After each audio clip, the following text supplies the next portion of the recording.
In Qlik Cloud, groups can be created directly in the Administration Activity Center or provisioned from an identity provider. In the Administration Activity Center, go to Manage Users. On the Groups tab, click Create New and enter a name for the group.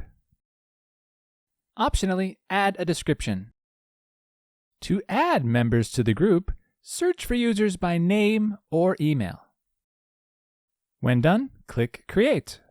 Once the group has been created, you can expand it to see the users that belong to it, and you can assign or unassign users.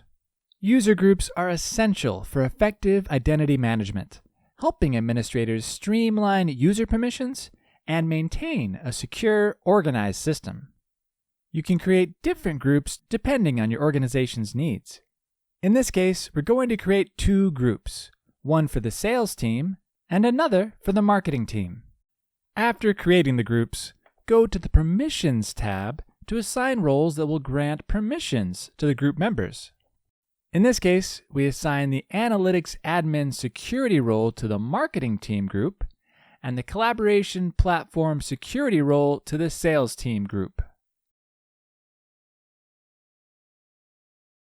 You can also use groups to assign permissions at the space level.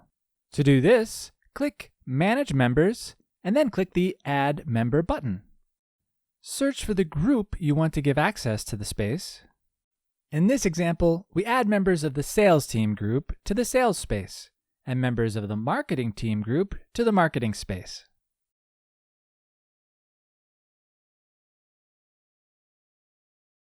Now, each group member has access to the related space. And that concludes this video. Thanks for watching.